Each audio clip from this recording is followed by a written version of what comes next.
Welcome to the program agenda. Good morning, good day. God bless you on this second day of July 2021. It's a Friday, and thank God we made it to another Friday, another weekend. I hope you're all doing well. Please do join us today. It's going to be a busy day here on Agenda. We're going to be talking volcanoes. We're going to be talking about polos, dole, hindi po yung polo na humahampas ng bola sa kabayo, ha? This is polo, the Philippine Overseas Labor Office or whatever, kasi medyo may mga pagbabago regarding verification of COVID vaccine cards abroad, etc. We'll clarify those issues and the 1 million jobs program of government. And last but not the least, you will get to see the new Chevrolet Tracker. Medyo marami raw bumibili ngayon ng sasakyan in the market kasi walang paglagyan ng pera dahil hindi nakalabas ng 1 year and a half. The Chevy Tracker is out, and so we will go to that. But first, let's go to the front page of the Philippine Star. And here we go. Taal Volcano erupts, alert level 3 raised. And that happened around 3 o'clock or 3:30 yesterday, if I'm not mistaken. And many people are thinking, feeling, smelling, imagining that the sulfuric fumes or whatever you call it, the fog from Taal, have reached Metro Manila. Pacquiao asks Lacson to be his VP in 2022. Aba, tingnan mo nga naman, the power and the might. Pagsasama, the power and the might. Okay, and then lower part of the front page, capacity increased for event venues, government eyes Indonesia, travel ban amid variant kasi po madami na raw pong tinamaan ng Delta V o the Delta variant sa Indonesia. They have quite a problem there.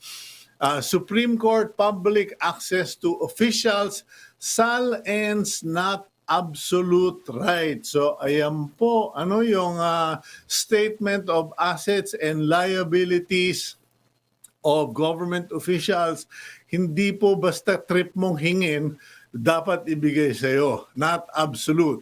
Philippines now low-risk area for COVID, according to the DOH. Gilas nearly slays giant. Maraming kwento ng mga dito, David and Goliath story, Duterte and Pacquiao. Ngayon, Gilas Pilipinas laban sa Serbia. And last but not the least, NTF LCAC's General Parlade resigns. Okay, let's go to the stories behind the front page. Okay, alert level 3 is raised in Taal Volcano after it spewed a kilometer-high phreatomagmatic plume. Phreato magmatic plume. Evacuations are also underway in the high-risk towns of Agoncillo and Laurel in Batangas. And according to what we monitored, puwersahan na po wala nang pakiusapan, puwersahan ng evacuation dahil ayaw nilang maghanap, maghukay, magbilang ng bangkay. Let's get more about the latest in Taal with Science and Technology Undersecretary Renato Solidum Jr. after we read the stories behind the headlines. In other news, Health Secretary Francisco Duque III says the government is eyeing a travel ban on Indonesia due to the threat of the Delta variant of COVID-19. Kumbaga, si Delta V, as in Delta variant. Currently, the Philippines has a travel ban on travelers from India, United Arab Emirates, Pakistan, Sri Lanka, Oman, Nepal, and Bangladesh until July 15, which will probably be extended given the state of affairs in those countries.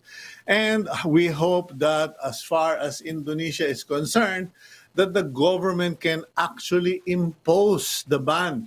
Kasi alam nyo naman po doon, isang kumpit, isang bangka, isang sibid, nasa Indonesia ka na. Okay, and last in the news, Senator Panfilo Ping Lacson said that Senator Manny Pacquiao is determined to run for president next year and that the boxer turned senator even asked him to be his vice president. Lacson, however, added that he still has yet to decide if he will run for a higher office in 2022. Ang pinag-uusapan po kasi dyan is tinitimpla ni Senator Ping Lacson, kakayanin ba niyang magpresidente? Susuportahan ba siya kung magpresidente or if he runs for president? Medyo... we will see. We will see. But I think it would be smart money if he ran for vice president because unlike some people, I think Pacquiao would tend to be more of a team player, having been a fighter, than some other people. Okay, and para sa inyong mga ape, nagtitimpi, nagpipigil, gusto ng jumab, mag-uppercut, mag-left hook. Ito po yung quote for the day. It comes from the book of Exodus in the Bible, chapter 14, verse 14. Tandaan nyo lang, Exodus 14:14. The Lord will fight for you. You need only to be still. Kasi nga naman yung iba nagmamadali, yung iba nanggigigil, yung iba pikuntalo. Kung minsan, quiet lang muna tayo. Sige, papasa Diyos na kita. Kasi pag Diyos ang gumalaw, hindi lang pego lang aabutin mo. Okay, now let's go to our interviews. A hazardous eruption in Taal Volcano is possible within days to weeks. According to PHIVOLCS, yesterday alert level 3 was raised over the volcano as it produced visible smoke due to magmatic unrest. Let's find out from Philippine Institute of Volcanology and Seismology, or PHIVOLCS, PHIVOLCS Officer in Charge, Undersecretary Renato Solidum Jr. Usec, sir, good morning! Magandang umaga, Cito. Nakapahinga ka na ba? Konti lang kasi sunod-sunod mo hanggang kagabi at kanina madaling araw. I can imagine it's been hardly much rest because puro tawag ng mga media. Pagkatas kasi alam mo, malapit din kami sa Taal. Nandidin ako sa Lipa. Nasa gilid lang kami nung 7-kilometer radius. Hindi rin kami makatulog. At grabe pala yung mga ganyan na Usec kasi while it was erupting, nagkaroon kami dito ng parang yung tinatawag ninyo laging thunderstorm. Kanya lang akala ko tinamaan ako ng bomba dahil sobrang lakas. First time in my life. I'm familiar with explosions, fireworks, etc. and lightning. But it really felt like someone had bombed the backyard. Ano kung dahilan yan? Well, kasi marami na talagang namumong thunderstorm, lalong-lalo na kapag bandang hapon, no? Kasi yung mga tubig na nasa lupa na-evaporate po to. So pag na-evaporate po yan at moist, no? Nagkakaroon kaya tuloy ng mga condensation nagkakaroon ka ngayon ng minsan ay pagkakaroon mga thunderstorm at biglang pag-ulan. Oh, but yung connection doon sa volcano, kasi I remember when Taal erupted in 2020, parang Lord of the Rings yung area ng Taal, di ba? Yung puro kidlat, puro ilaw, ganon. And it seemed very familiar yesterday. Wala naman pong kinalaman, no? The eruption column was not too high. It's only 1 kilometer. And you don't really see lightning in that short span of time. Only 5 minutes lang ang tinagal Okay. ng pagsabog. And so kakaiba po yun na may mga talagang thunderstorm all over. May mga forecast po talaga ang pag-asa aside from what happened in Taal Volcano. Now, what is the situation with Taal? Because I have friends who keep sending me messages, go back to Manila muna, kaya, watch out, be careful. I mean, what's the situation really? Currently, what you can see from Taal Volcano would be whitish plume coming out of the crater. After the initial explosion at 3:16 for around 5 minutes, which created a 1 kilometer high column, there were 4 smaller events that occurred between 6 and 9 p.m. with eruption heights of around 200 meters only and lasted for 2 minutes. After that, the continuous upwelling of gas and steam would be seen, and now you see during the daytime the whitish smoke coming out of the volcano. So wala naman pong sumunod na explosion ulit. Before and after the explosions, if we look at what we call the ground deformation data, panukat po ng pamamaga if there's pressure build up in the volcano, it's the same. So because of the tremendous amount of gases that were released prior to the explosions yesterday, the magma that can be involved in the eruption of Taal is degassed. So therefore, it will not be as explosive. The initial activity of Taal, we were expecting, will not be as explosive as last year. And that was observed yesterday. Degassed na po.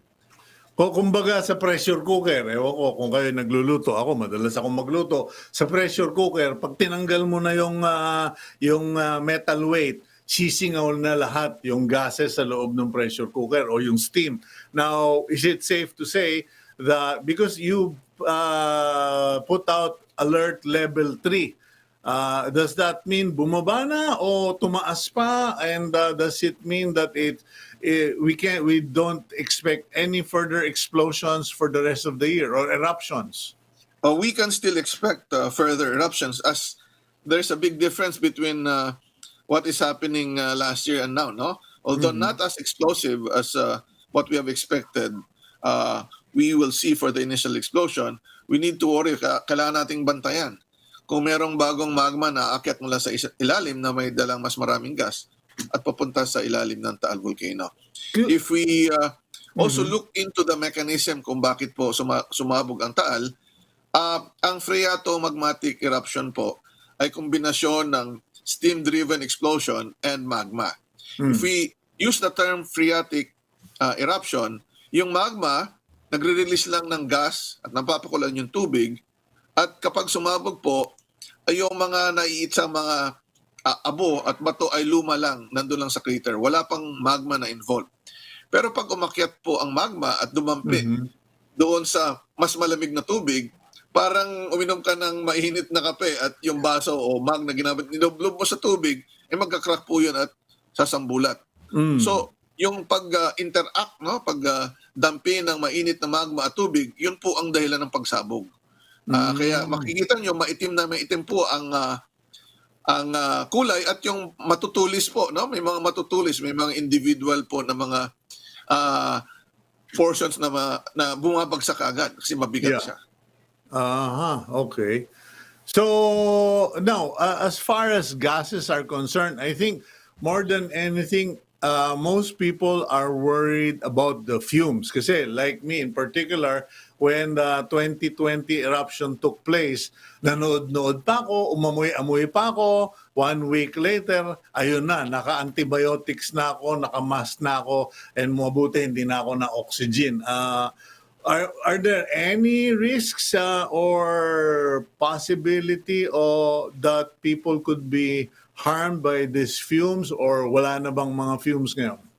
Marami pa po, no? Bago po sumabog kahapon, we recorded high concentration of 13,000 tons per day. Marami po 'yon at talagang merong mga volcanic smog. Fog po 'yan ng sulfur dioxide gas and moisture o tubig na nalangha po ang sulfur dioxide gas sa iba't ibang bahagi malapit sa Taal Volcano. It's still continuing. Now, kapag meron pong mga eruption, isasaboy po yung mga abo sa paligid, depende yan sa lakas ng hangin at tayog ng pag-insa.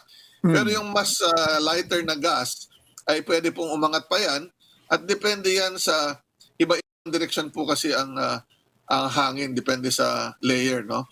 Yeah. Pwede namang pumunta sa iba't ibang direksyon pero nasa alapaap na po yun, nasa taas na.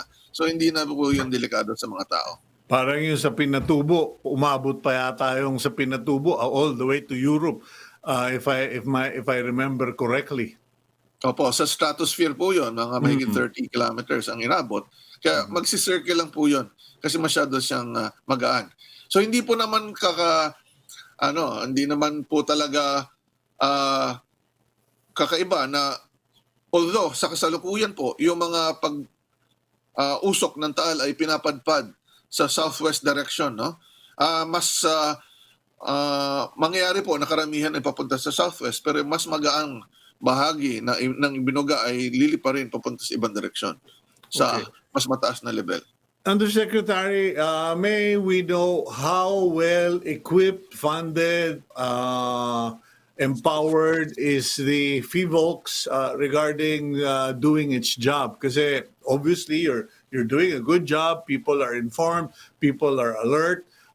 And we are getting data from the PHIVOLCS. But the question is, do you have all that you need to do your job? Because katulad ngayon, kung tanungin kita, Director Usec, gaano ba kalalim yung hihiritan ng Taal Volcano? Do we have those equipment para malaman yung mga depth nitong mga volcanoes na ito, etc.? Yan naman po. Taal Volcano is the most instrumented volcano in the Philippines. Unang-una, mababa, madaling puntahan kaysa sa ibang vulkan na So tad-tad po siya ng instrumento. Siyempre, pag sumabog lang, yung mga instrumento sa island ay baka mawala. Kailangan lang pa-replace. So meron tayo mga nakapalibot na instrumento but the most important instruments are on the island. Sapat po yun. So for example, malalaman natin kung namamagaba ng matindi because we have what we call yung electronic tilt. No, pwedeng tumagilid ang isang side ng volcano. Meron tayong global positioning system or GPS. Malalaman din yung pamamaga. Marami po tayong mga earthquake sensors sa isla at sa paligid. Minsan nga yung kasagsagan ng explosion sa Taal last year, pati po yung ating mga sensors sa Tarlac ay madidetect yung nangyayari. So ganun po ka-sensitive. Of course, kahit naman po marami tayong instrumento, kung ang pinapakitang puwersa ng Taal ay hindi masyado, madidetect din natin yon, no? Na konti lang ang puwersa. Ibig sabihin, again, all the instruments are there, but the signs, of course, that will be manifested by the volcano will have to be fully evaluated kasi minsan hindi ganon ka lakas ang signal. Lalong-lalo na po yung mga steam-driven explosion, masyado po mahina ang pressure to be detected sometimes. But Kaya alert level ang ating ginagamit dyan. But what happens if 2 or 3 volcanoes decide to, show up with eruptions? Like let's say, nabanggit mo Tarlac, but meron ba tayong minomonitor sa Tarlac? Ang alam ko, minomonitor nyo kadalasan sa yung isa sa Mayon, and I think one is in Negros if I'm not mistaken. But yung Tarlac nabanggit niya, parang wala ko na alam dyan sa Tarlac na yan. Pinatubo po ang binabantayan natin. Yung sa Pinatubo, oo, kasi iniisip ko Pampanga. Sorry, Tarlac nga pala yung Pinatubo. So, ang Pinatubo kasi, Zambales, Tarlac, Pampanga yan. No. So tama naman yung katanungan nyo. Meron tayo mga volcanoes na nasa alert level 1. Pinatubo, dyan sa Central Luzon, Mayon sa Albay, Bulusan Volcano sa Sorsogon and Canlaon. So meron po tayong mga observatory dyan at meron naka-assign na tayong tao. Pero lahat po ng mga binabantayan nating vulkan, lahat po ng data na yan, or karamihan, ay nakukuha natin dito sa isang room sa PHIVOLCS sa main office.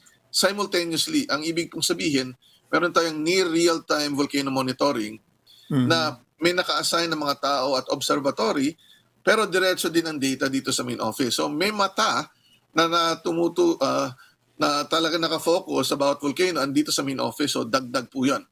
Ang ginagawa po natin yan kasi siyempre hindi naman tayo ganun karami ang mga, ang mga empleyado. So we have to make sure na marami ang nakakita kahit ako lang, kunyari dito lang ako, malalaman ko kung anong nangyayari sa mga volcanoes.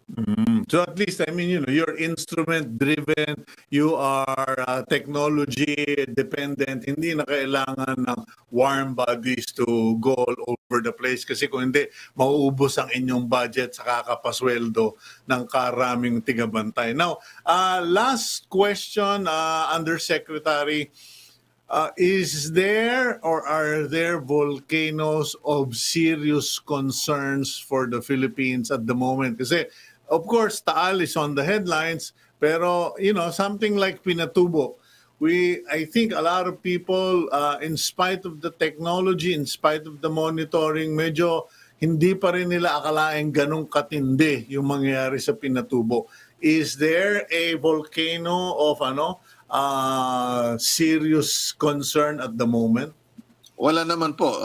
Sa kasalukuyan, Taal Volcano po ang ating tinututukan. Although yung Mayon Volcano sa Albay ay namumula yung kanyang crater, may crater glow, wala pa namang escalation ng anumang activity. Yung Bulusan at Canlaon Volcano nasa alert level 1 din, yung ating tinitingnan dyan ay steam-driven explosion. Kaya kapag merong mga ganyang abnormalidad sa mga bulkan, parati nating pinaalala na distansya ang kailangan sa isang bulkan na mukhang nagagalit. Kaya yung mga permanent danger zones po ay talagang napaka-inam para ma-prevent na maapektuhan ang mga tao sa mga maliliit na eruptions. Kasi kung may distansya ka, kahit sumabog ng kaunti isang bulkan, walang madadamay. Yeah, but meron bang, kasi yung Pinatubo, nasa Palawan ako, nung pumutok, nag-ashfall sa Palawan. Yung iba, abroad nga, nag-ashfall. Wala bang, alin ba sa mga volcanoes na nabanggit mo has the potential to be disastrous, aside from Pinatubo? Well, yung Mayon. Ang Mayon, depende nga yan sa kanyang explosion. So pag tumindi ang kanyang explosion, may iba-iba siyang style. May lava lang ang nilalabas, minsan very explosive. So usually po, pag within 8 kilometers, ay na-evacuate yan pag tumaas na talaga sa alert level 4. So ngayon wala pa tayo doon. Worst case scenario, if you evacuate everyone within an 8-kilometer zone, ay safe na yun? Depende po yan. No? Sa worst case scenario, mag-extend pa tayo. Kasi yung 8 kilometers sa mga moderate-sized eruptions lang po yan. So sa bawat volcano po, gumawa po tayo ng hazards assessment. Kasi sa pagbibigay ng warning sa mga bulkan o paglindol o tsunami, hindi lang information na, baka magkaroon ng ganitong pangyayari. Pero importante po, aling mga lugar ang pwedeng tamaan kapag nangyari yung lindol, pagsabog ng bulkan o tsunami. So may hazards mapping din po na ginagawa ang PHIVOLCS upang malaman ng mga tao sila ba ay kailangang lumikas kung sakaling tumindi ang mga pangyayari. At para naman makuha ng mga tao ng mabilisan ng mga information, nag-develop din po tayo ng application. Ito po yung Hazard Hunter Philippines. Kung alam niyo yung lugar nyo, 2 tap lang ng cellphone mo o computer, bibigyan ka na ng assessment kung aling hazard ang dapat mong paghandaan. Kung gaano kalakas ang pagyanig, kung malayo ka sa fault, kung pwede bang mag-liquefy, pwede bang magka-landslide kung sa volcano, matatamaan ba yan ng pyroclastic flow, lava flow? So, pati sa mga pagbaha at landslide dahil sa ulan. So, yun po ay dinevelop din ng government through the leadership ng PHIVOLCS in coordination with other agencies. So, technology po ang ating kailangan upang yung information, tawagan namin, hazards assessment at your fingertips. No? Hindi na po kayo magtatanong. Alam nyo na, ganito pala ang pwedeng scenario sa Taal Volcano. Kapag ganitong malakas ang eruption, kailangan akong lumikas kasi nandito ako sa tinatawag nating hazards danger. Okay, well, thank you very much, Undersecretary Renato Solidum Jr. Kayo po ay alamat, kayo ay poste na dyan sa ginagawa ninyong pagsisilbi, paninilbihan sa bayan. Your service is much appreciated, and thank you, and have a good day, Undersecretary. Maraming salamat, Cito, at sa inyong mga tagapanood, maraming salamat din. Okay, yan po si Undersecretary Renato Solidum Jr. Alam nyo, we have to recognize, we have to honor people like Usec Solidum and people like him as well who have continuously served in government. Parang bang napakasimpleng trabaho lang, yun nando dun sa mga nagbibigay impormasyon, pero without those vital informations delivered in a calm, rational manner, wala, puro na lang tayo agwa de pataranta. Let's go for a break. When we come back, let's shift gears and speak with the Department of Labor representative here on Agenda.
Welcome back to the program Agenda. I'm your host, Cito Beltran, and you are watching us via Cignal TV Channels 8 and on High Definition Channel 250. You can also watch us via Facebook.com/OneNewsPH and on YouTube, One News PH. And again, thank you to PLDT Fiber Optic Internet Service. Laging nakakabit, laging kumakabit at ang bilis ng serbisyo.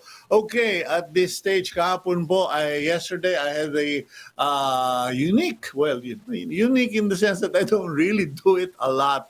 You know, in spite of being a broadcaster, working from home, having my own sound setup, I don't really engage in too many Zoom meetings, yung mga ganon, kasi I'm still not, comfortable with it. I still look forward to face-to-face meetups. But yesterday, I was invited to a Zoom launch. And, I've done a couple before, but yesterday was interesting because ito po yung Zoom launch nung papakilala when Chevrolet Philippines and the Covenant Cars Incorporated introduced the new Chevy Tracker. It was interesting kasi nung nag-zoom out sila, pinakita lahat ng mga nag-attend ng Zoom meeting. Lahat yata ng motoring journalist sa Pilipinas nando doon at nag-attend. And I guess, everyone is really looking forward to getting back on the road. And so let's talk to the President and CEO of Chevrolet Philippines, Attorney Albert Arcilla. He's been on the program before. Welcome, Attorney Albert. Good morning, sir. Aba naman, wala namang inggitan. Alam kong tiga Chevy ka, pero wala namang ganyanan. Masyado namang maganda yung racing shirt mo, Attorney Albert. Thank you, sir. Pinaghandaan ko to. Kayo kausap ko eh. Maraming salamat, sir. Anyway, Attorney Albert, yesterday, Chevrolet Philippines launched the new Chevy Tracker, and you did it, well, before we go to the product, let's go to the environment. You did it via Zoom. And I've always wanted to ask CEOs like you, how effective, how productive are Zoom-based launches? Kumbaga, ginamit mo yung Zoom o kaya internet para pakilala yung produkto, nag-click-click ba, epektibo ba? Well, sir, at this time we really have to learn new things, no? But I'm very glad that our marketing team and all the people who are helping out in the launch, maraming old school. We really know how to communicate with our audience, and our business is really connecting people. We need to bring you from one point to another. So we try our best to be able to communicate well, even if we are distant. And hopefully, we were able to touch base with our friends at the media. And I felt that everybody was having fun, and we were all really smiling and just in friendly banter. So I think the Zoom can help if you have no other choice, but there's nothing like a face-to-face launch, really, sir. You know, just getting to touch the car, feel the car. It's a very tactile product, so we really need to be able to go to that situation again where we can really bring you to the car, send it to the audience, and let them feel and drive the car. I guess, parang, I guess the analogy or, it's similar to, having a COVID symptom of losing your smell and your taste. Kasi you see a beautiful product, but you don't smell the leather, you don't smell the fresh car scent and the feeling, uy, ang kinis ng pintura, ang kinis ng manibela, etc. Okay, so you had a lot of media participants yesterday for the launch of the Chevrolet Tracker, and I guess there will be people wondering, ang tapang talaga nitong mga tiga-Covenant Cars Incorporated na ito, naglo-launch habang yung Delta ay nananalasa all over, yung Delta variant ay nananalasa in other countries. We're still recovering from our 1, 2, 3 punch from the UK variant. Why launch it now? Well, sir, this really came from our plans, which we already shared with our friends in the motoring press. Even as early as late 2018, we already knew what the changes in our product portfolio was going to be based on the General Motors plan for the ASEAN region. So we were already preparing as early as 2019 the transition to the new and refreshed product lineup that we can access with our principals, General Motors. So we planned for 2020 to be a transition, and by the second half of the 2020, we were supposed already to be able to deliver to the audience and introduce all the new models that we had to. But with the COVID, we felt, let's wait for the good time when it is more appropriate and when our dealers are more open in more of our 24 dealers nationwide where they can already display their cars. We felt that by this month, July, we are already having some more opportunities in some of our dealer areas where they can display our units and where they can do some road shows. And more, sir, we felt that our audience, the people, really need, again, to have their own secured mobility needs. We need to be able to give them their mobility requirements. And with all the health protocols and all the traffic protocols, we saw that the opportunity to present this new Chevrolet Tracker to our audience will really be a very good time for us. Okay, now my question is, why the Tracker? Why an SUV? It's not a full-size, large American SUV. It seems to be more of the moderate size. Hindi ko na alam, pasensya ka na, tagal ko nang hindi nagmo-motoring journalist. Hindi ko na alam kung anong category. Ano bang tawag din sa SUV? Mid-size SUV ba yan? And why an SUV and not a sports car, not a pickup, or not a four-door sedan? Sir, this is our entry in a very big segment, the mini SUV. So it's a small SUV that can sit 5 individuals. During the whole pandemic, we saw that that particular segment was growing so rapidly. I think because of the mobility restrictions for public transport, and yet there are a lot of people who are already required to go to work. They need a car that is nimble enough to be able to go through the streets properly and drive well, but they don't need a car too big that they will not be able to use anyway, because we have restrictions as to number of passengers inside your car. So we saw that the public was looking for a good nimble car that will be able to at least sit to 2 to 3, 4 at the most individuals, because the sitting capacity is restricted. So having a 5-seater vehicle that can sit the minimum capacity of 4, that means you have more space in between you, and yet you have the height and the utility of the trunk that will be able to provide you all the requirements that you need for your mobility. Alam mo naman, Attorney Albert Arcilla, ako ay kargador. And I am a Chevy man myself. So my history with Chevy has been with Chevy Suburban. Kasi alam mo naman, may pagka-ilusyon tayong CIA at saka kargador.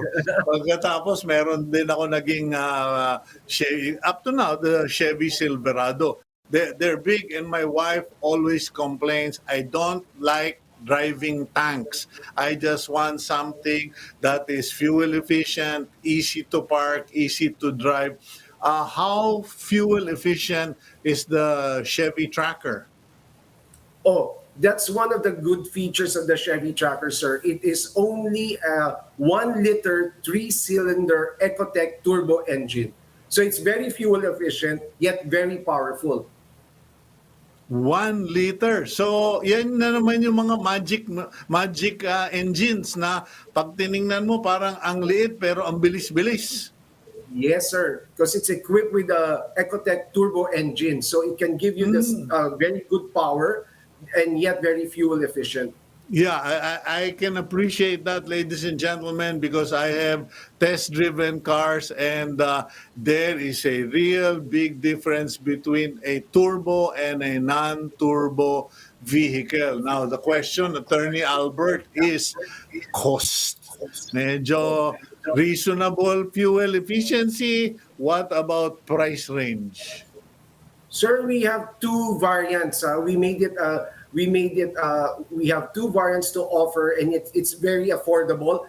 The LS variant, which is already equipped like a very good premium car, will only cost our audience 1.142,888. So it's a 1,142,888.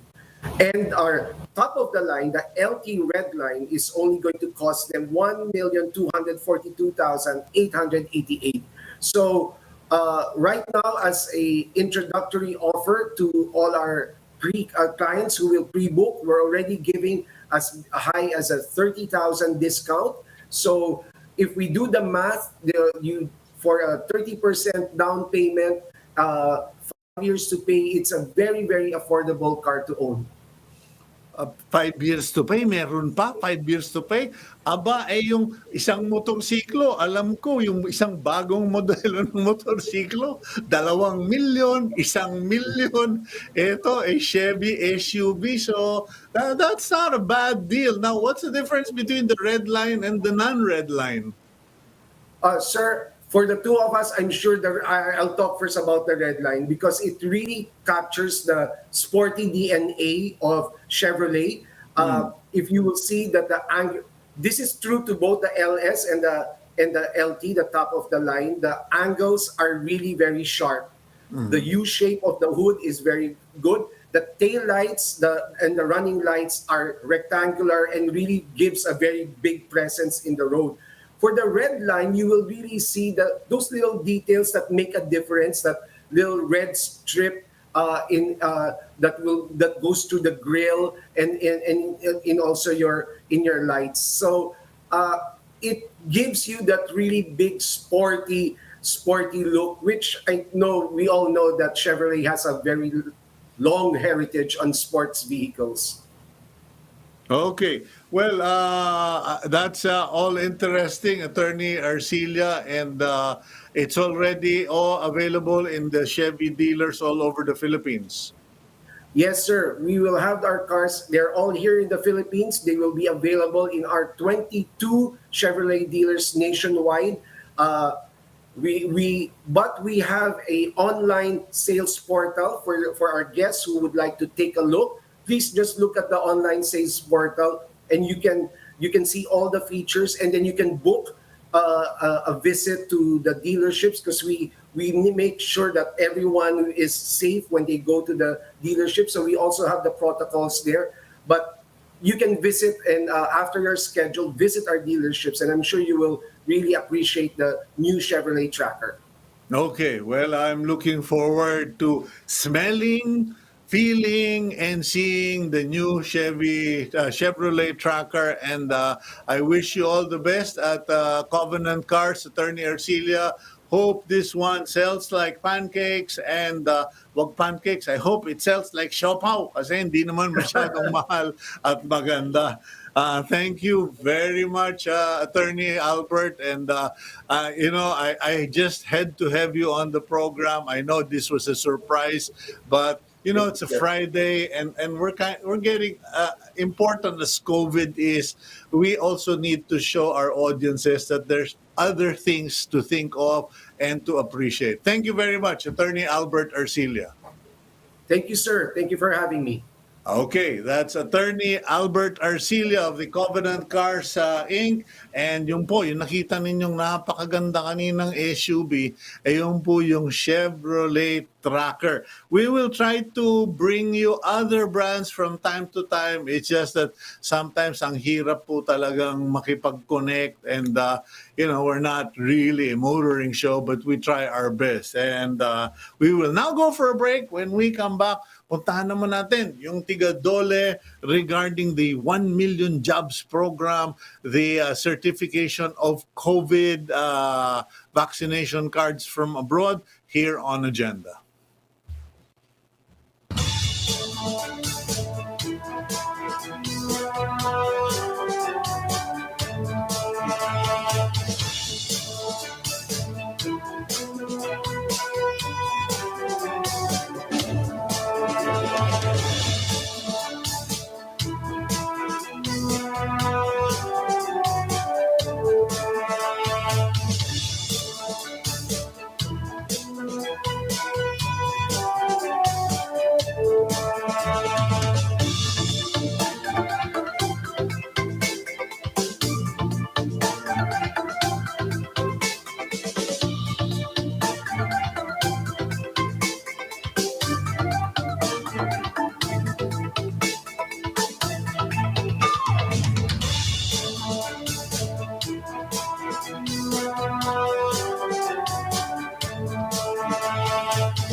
Okay, you're back here on Agenda. It's 8:45 in the morning for this version of the program.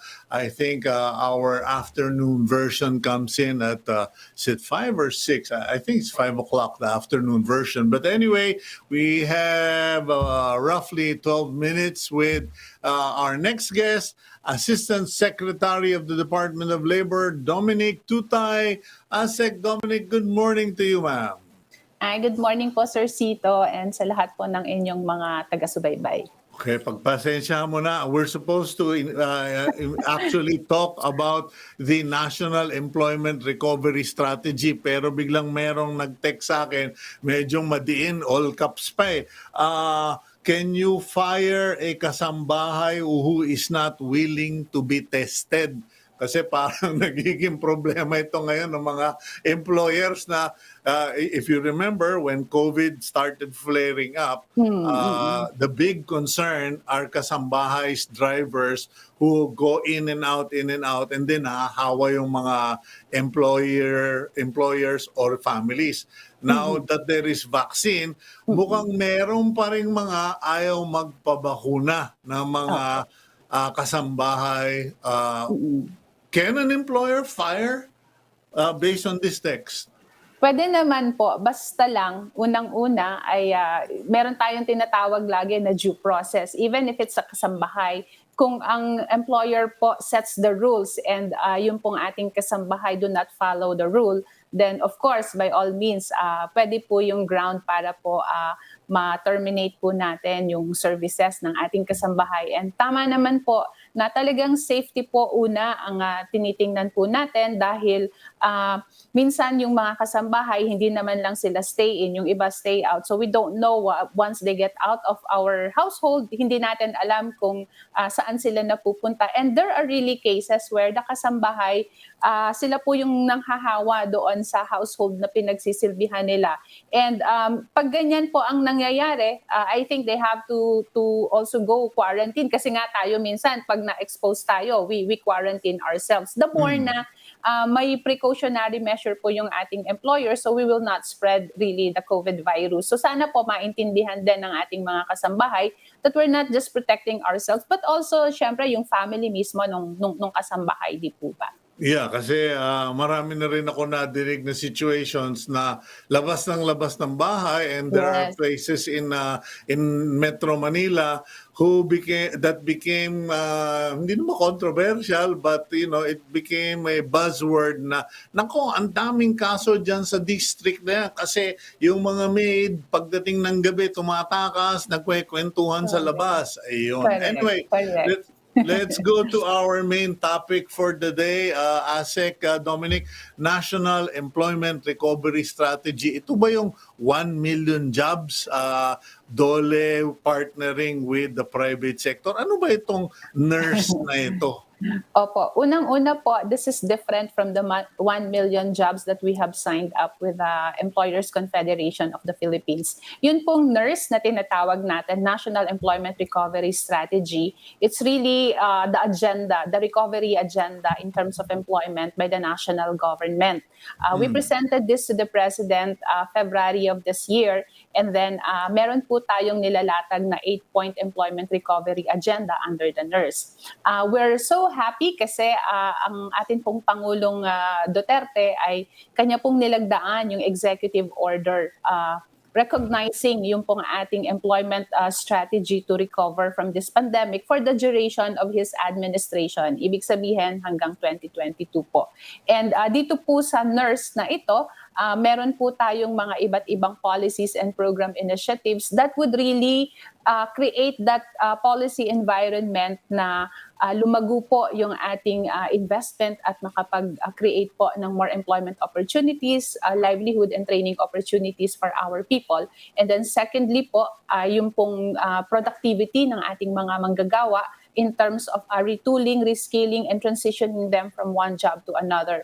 And thirdly po, syempre, preserving the existing employment because alam naman po natin na we are very much into the pandemic and hindi pa po 100% nag-ooperate ang mga companies po natin. Now, the Okay. difference between the nurse and the 1 million jobs, ang ECO po reached out to us recently lang, and then they said na, ma'am, we can commit 1 million jobs. Sabi ko, ganun. Kailan ba natin pinag-uusapan yung 1 million jobs na yan? Hanggang next year ba yan? Hanggang 2023? Sabi nila, no ma'am, hanggang end of this year. Sabi ko, talaga? Sabi ko, anong problema natin? Sabi nila, ma'am, meron lang kaming hihingin sa government. O sabi ko, so what is it? So the first meeting namin, they gave us two things. One is the vaccination program. And the other is yung pong pag-connect or pag-facilitate ng mobility ng ating mga workers from one area to another or from one LGU to another. Because the problem that they are seeing at the ground is that iba't ibang LGUs po, iba-iba po yung mga protocols na sinusunod at nahihirapan sila. So, okay, I can discuss that with Secretary Bello. Kung vaccines lang, we can always get naman the support of the IATF and Secretary Galvez. And then secondly, kung mobility lang, maayos naman ang coordination natin sa mga local government units. So we don't see any problem. So I discussed that with Secretary Bello and Secretary Mon also, who happens to be the chair of the Nurse Task Force. And then sabi nila, sige, kayang-kaya ng gobyerno yan. Tutulungan natin sila. Let them bring on that 1 million jobs. And so nagkaroon na nga po ng pirmahan during the 42nd National Conference of Employers.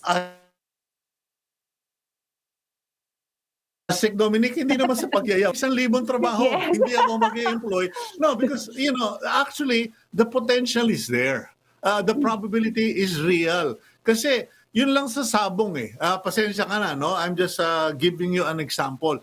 Sa sabong, sa farms lang, 500 jobs kagad, maraming naghahanap. Pero ang problema, dahil pinatigil ang sabong, pero meron naman nag-o-online sabong. Yes, Kung pagkano, let's streamline the policies. That's one. Yes. Kasi sabong at the end of the day is still an agriculture-based economy. Number two, yung sa mga sports, sa basketball, volleyball, sa mga indoor sports, etc. Kasi tama yung sabi ng ECOP bigyan nyo kaming vaccination and then more importantly, give us a rational playbook para, kasi ako nga sabihin ko siya, total, namamasyal naman yung boss mo si Secretary, si Cito Beltran. Okay, sabi, mamasyal nga siya dito sa lugar ng tatay ko sa Lipa para mapaghandaan ko siya ng tanghalian at maghuntahan kaming dalawa. Because, sabihin ko, sir, makakarating. because I know, ladies and gentlemen, hindi ko po chinichika si Asec Dominique kahit na pagkaganda niya. Sinasabi ko lang po dito because the DOLE has sincerely been trying to get things done and generate jobs. But that, I think, is what we all have to work on together. Hindi lang yung puro IATF lang. Kasi marami namang magagaling mag-isip na Pilipino, kanya lang hindi napapagbigyan. And at the end of the day, parang ang babalikan, kayo pang nasa DOLE, di po ba? Totoo. Okay. Totoo. So anyway, going back to, 1 million jobs, kaya raw i-commit sa inyo ng ECOP kung bibigyan nyo sila ng vaccination program and a streamlined policy among LGUs. Yes. I mean, hello, tourism lang. Tourism lang. Opo, totoo, sir. 500,000 jobs at least. Yeah, that's why we have also Secretary Berna signing that manifesto on the 1 million jobs. Kasama po natin siya. Mm-hmm. Because we want really to revive the tourism sector, sir. Kasi ito yung medyo laggard among the sectors. Dahil ito yung unang tinamaan. Tapos pangalawa, ito yung ang hirap mag-open ngayon because of the so many restrictions. And the restrictions really, yun po yung nagiging bottleneck din ng ating mga business sectors. So therefore, the answer really is vaccination. If we will be able to vaccinate 70% of our workers, for instance, or of our population, then definitely po yung consumer confidence, yung going back, yung confidence nila to go back to work, talaga pong mabuboost po natin, and tuloy-tuloy po sana yung ating employment situation. Wala na po sanang mga biglaang ECQ or MECQ, kasi talagang ang laki po ng impact sa business community kapag isinara mo even just one day. That's a very correct, accurate presentation, Asec, Dominic, because at the end of the day, pag sinuri po natin mga kaibigan, there is really no big problem that is challenging the Philippine economy to rise, except itong mga tinamaan na miyat-miyang quarantine, restriction, lockdown, etc. na wala na, hindi na makagalaw yung economy. The opportunity is there, the money is there, the ideas are there, the qualified people are there, but they're not being allowed to go out. So we really need to address, and number one, the solution is vaccination, and number two is, a rational policy that allow workers, people to go out. Congratulations nga pala sa DOLE, Asec, kasi bumaba na pala ang bumababa, hindi naman bumaba, limpak-limpak, no? Pero bumababa ang unemployment. So I mean, what is the what caused that? Paano nangyari na nababawasan na yung unemployment? Saan nanggaling yung job generation or remedy? There are two things that we are seeing, sir.